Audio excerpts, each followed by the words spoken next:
17 साल बाद Bangladesh nationalist party नेता तारिक रहमान बांग्लादेश की राजधानी ढाका वापस आ रहे हैं अपनी पत्नी और बेटी के साथ। लेकिन उनके वापस आने से पहले ही बांग्लादेश की ढाका में जोरदार का धमाका हुआ और इधर हाई अलर्ट भी जारी किया गया है।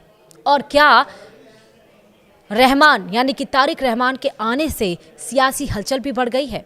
सब कुछ आपको बताएंगे इस वीडियो में विस्तार से। नमस्कार, आप देख रहे हैं न्यूज़ 18 का डिजिटल प्लेटफॉर्म। मैं हूं आपके साथ श्रुति श्रीवास्तव। बांग्लादेश की राजनीति एक बड़े ही मोड़ पर खड़ी है। तारिक रहमान बांग्लादेश नेशनलिस्ट पार्टी के कार्यकारी अध्यक्ष और पूर्व प्रधानमंत्री खालिदा जिया के बेटे करीब 17 साल के निर्वासन के बाद आज ढाका लौट रहे हैं। सूत्रों के मुताबिक उनकी वापसी यह साफ संकेत है कि देश फरवरी में होने वाले आम चुनाव की ओर निर्णायक रूप से बढ़ चुका है। CNN न्यूज़ 18 को मिले इनपुट्स के अनुसार तारिक रहमान की वापसी के साथ ही BNP का चुनावी अभियान औपचारिक रूप से उनके हाथों में आ जाएगा। पार्टी ने देश भर में अपने कार्यकर्ताओं को अलर्ट पर रहने और खास तौर पर ढाका, चटगांव और सिलहट जैसे पारंपरिक BNP गढ़ों में संगठन को मजबूत करने के निर्देश दिए हैं।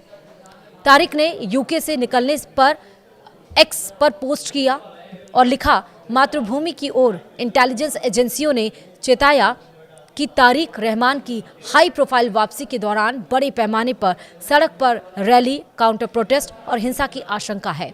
रिपोर्ट्स के मुताबिक कुछ कट्टरपंथी इस्लामिक गुट भी इस मौके पर अपनी मौजूदगी दर्ज कराने की कोशिश कर सकते हैं, जिससे हालात और संवेदनशील हो सकते हैं और इसीलिए ढाका को हाई अलर्ट पर रखा गया है। जगह जगह पर सेना तैनात की गई है, यानी कि पुलिस तैनात की गई है। अब आपको बताएंगे कि आखिरकार कौन है तारिक रहमान जो 17 साल के बाद वापसी हो रहे हैं ढाका में। तारिक रहमान बांग्लादेश के संस्थापक राष्ट्रपति जियाउर रहमान के बेटे हैं और BNP यानी कि बांग्लादेश नेशनलिस्ट पार्टी की अगली पीढ़ी के सबसे बड़े चेहरे माने जाते हैं।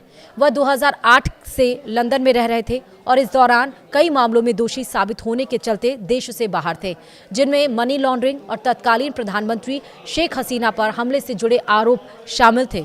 हालांकि शेख हसीना सरकार के सत्ता से हटने के बाद अदालतों ने तारिक रहमान को सभी मामलों में बरी कर दिया, जिससे उनकी वापसी का रास्ता साफ हुआ है।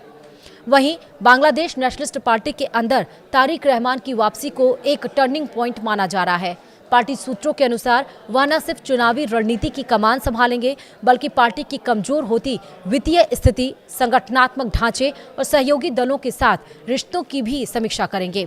विशेष रूप से बांग्लादेश नेशनलिस्ट पार्टी का जमात इस्लामी और अन्य कट्टर सहयोगियों के साथ संबंधों को लेकर रुख बदल सकता है, जो चुनावी राजनीति की दिशा तय करेगी। वहीं आप सबको पता है कि शेख हसीना की पार्टी अवामी लीग को चुनाव लड़ने से बाहर रखा गया है, जिसके लिए अमेरिका ने भी यूनुस को सख्त हिदायत दी है कि लोकतंत्र तभी मजबूत होता है जब एक लीडर के गलत होने से पूरे पार्टी को बैन ना किया जाए और अवामी लीग पर चुनाव लड़ने पर जो बैन रखा गया है उसको हटाया जाए। लेकिन फिलहाल ऐसे में BNP इस समय सबसे मजबूत दावेदार मानी जा रही है, जब अवामी लीग को चुनाव लड़ने से बाहर रखा गया है। खालिदा जिया की खराब सेहत को देखते हुए अगर BNP यानी कि बांग्लादेश नेशनलिस्ट पार्टी सत्ता में आती है तो तारिक रहमान ही सरकार का चेहरा बन सकते हैं। राजनीतिक विशेषज्ञों का कहना है कि तारिक रहमान की वापसी से बांग्लादेश में चुनावी मुकाबला तेज होगा, लेकिन इसके साथ ही कानून व्यवस्था और सुरक्षा चुनौतियां भी बढ़ सकती हैं। वहीं हमने देखा बांग्लादेश में बढ़ते बवाल के बीच बाजार एक बम फटने की खबर भी आई। दावा ये किया जा रहा है कि धमाके में एक शख्स की जान भी चली गई। यह विस्फोट बांग्लादेश की राजधानी ढाका के सबसे व्यस्त मार्केट माग बाजार में हुआ। मीडिया रिपोर्ट्स में दावा किया गया कि भीड़ भाड़ को टारगेट करते हुए ये बम फ्लाईओवर से फेंका गया था।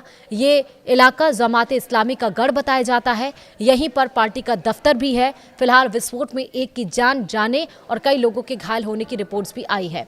उसके बाद कई विशेषज्ञों ने यह भी दावा किया कि रहमान के वापसी आने पर एक जोर का धमाका कई सारे कुछ तरफ इंगित करता है। वीडियो में इतना ही। नमस्कार।